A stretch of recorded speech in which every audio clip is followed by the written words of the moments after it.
हरे कृष्णा। नारायण मुनि आगे कहते हैं, ब्राह्मण, उस समय वहां अनगणित गोपियां आ पहुंची। किन्हीं के हाथों में चंवर था तो कोई चंदन का अनुलोपन लिए थी। उन सब के बीच जो प्रियाली प्यारी सखी थी, उसने श्री राधा को अपनी छाती से लगा लिया। वह प्रिया जी को मरणासन सी देखकर प्रेम से विहल होकर रोने लगी। उसने पंख के ऊपर सजल कमल दल बिछाकर उस पर श्री राधा को सुलाया। वे चेष्टाहीन और मृतक सी जान पड़ती थी।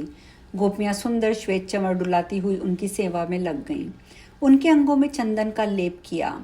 उस अवस्था में सती राधा ने के वस्त्र गीले हो गए थे। इतने में ही श्री कृष्ण वहां लौट आए और अपनी उन प्राण वल्लभा को पूर्वोक्त अवस्था में देखा। नारद जब वे पास आने लगे तो बलवती गोपियों ने उन्हें रोक दिया और उन्हें इस प्रकार पकड़ कर ले आईं जैसे राजभय आदि से प्रेरित हो किसी दंडनीय अपराधी को बांध कर लाया गया हो। निकट आकर कृपा निधान श्री कृष्ण ने राधा को अपने पास बिठाया, उन्हें सचेत किया और प्रबोधक वचनों द्वारा उन्हें समझाया। होश में आकर देवी राधा ने जब प्राणवल्लभ को देखा तब वे सुस्थिर हो गईं और उन्होंने विरह ज्वर को त्याग दिया।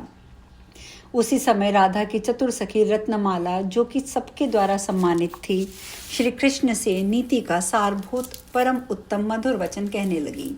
रत्नमाला बोली, श्री कृष्ण सुनो, मैं ऐसी बात बताती हूँ जो परिणाम में सुख देने वाली, हितकारक, सत्य, नीति का सारभूत और पति पत्नी में प्रीति बढ़ाने वाली है।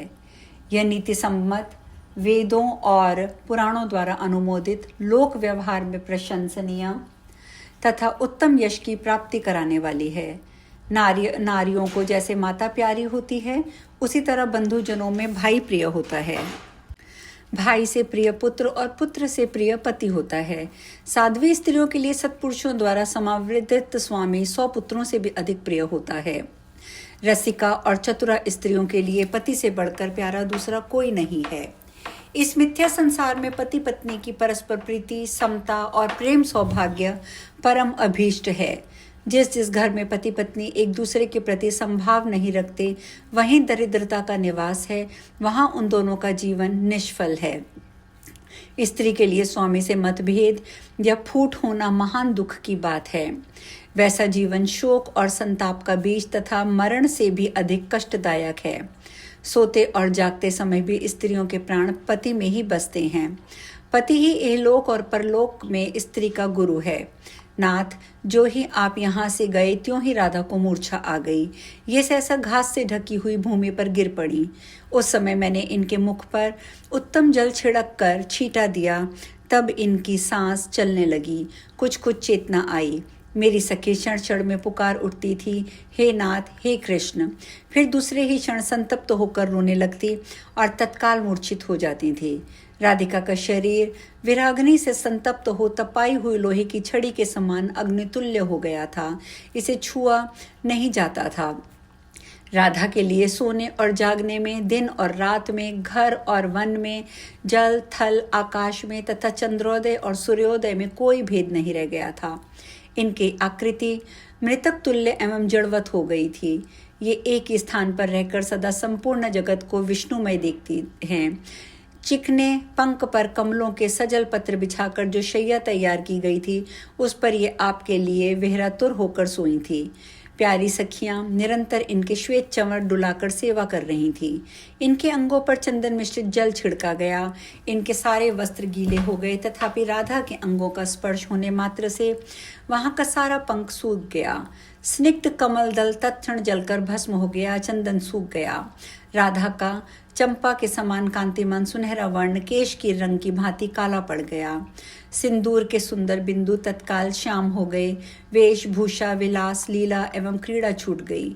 कमलकांत कृष्ण, यदि आप शीघ्र लौटकर नहीं आएंगे तो आपके वियोग में मेरी सखी निश्चय ही अपने प्राणों का परित्याग कर देगी। अतः नीति विशारद श्री कृष्ण, आप मन ही मन विचार कर जो उचित हो वह करें, जिससे आपके प्रति अनुरक्त अबला की हत्या ना हो।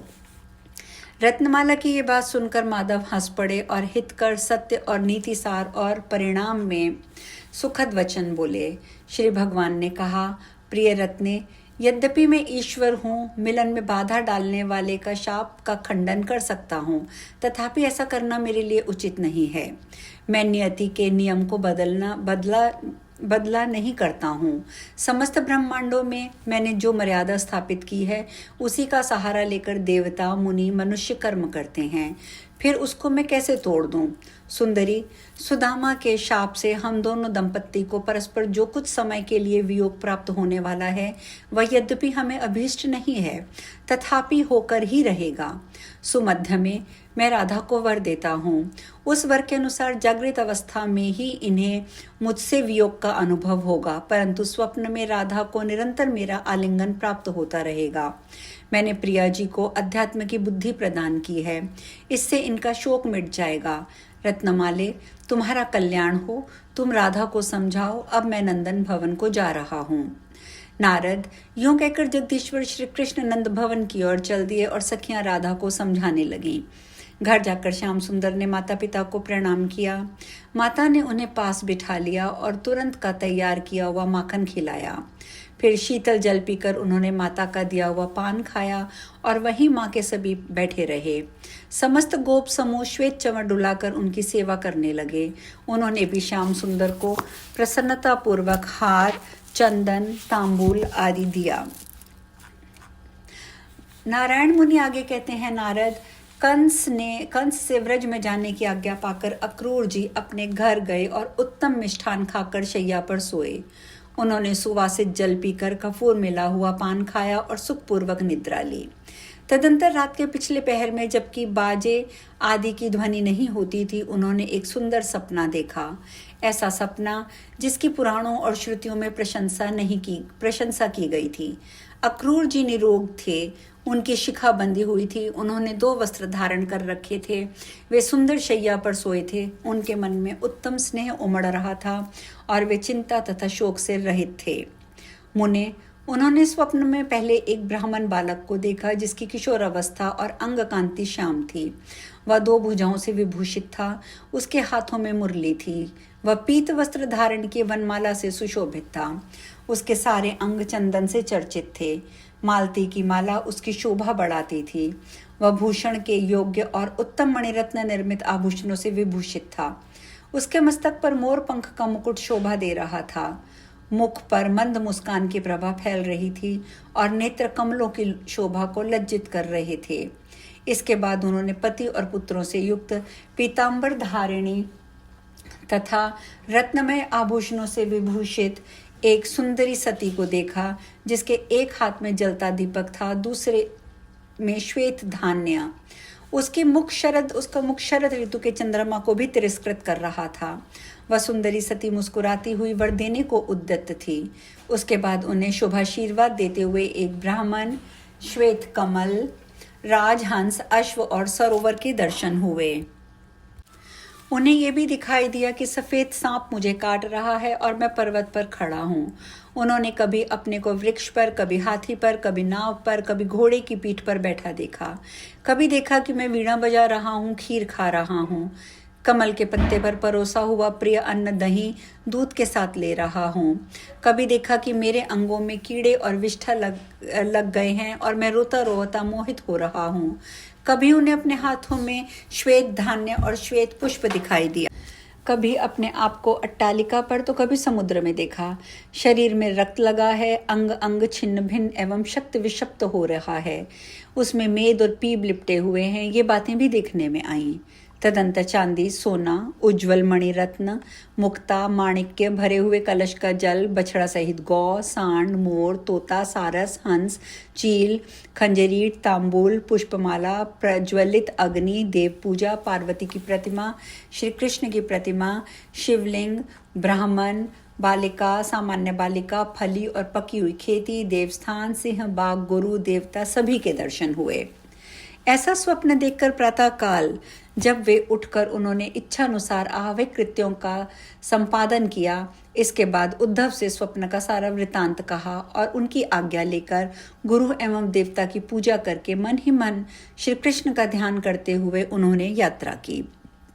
नारद रास्ते में भी उन्हें ऐसे ही मंगल योग्य शुभदायक मनोवांछित फल देने वाले रमणीय और मंगलदायक शकुन सामने दिखाई दिए। ऐसे शुभ शकुन देखकर सुनकर अक्रूर का हृदय हर्ष से खिल उठा। उन्होंने श्री हरि का स्मरण करके पुण्य में वृंदावन में प्रवेश किया। सामने देखा रमणीय रासमंडल शोभा पाता है जो मन को अभीष्ट है। चंदन, अगरू, कस्तूरी, पुष्प और चंदन का स्पर्श करके बहने वाली वायु उस स्थान को सुवासित कर रही है। केले के खंबे और मंगल कलश रासमंडल की शोभा बढ़ा रहे हैं। रेशमी सूत में गुंधे हुए आम्रपल्लव सुंदर बंदरवारों से भी प्रदेश में वृद्धि हो रही है। सारा शोभनीय रासमंडल सब ओर से पद्म रांगमणि द्वारा निर्मित है और 3 करोड़ रत्नमय मंदिर और लाखों रमणीय कुंज कुटीर उसकी शोभा बढ़ाते हैं। आज हम कथा में यहीं विश्राम लेंगे। आगे की चर्चा कल। हरे कृष्णा।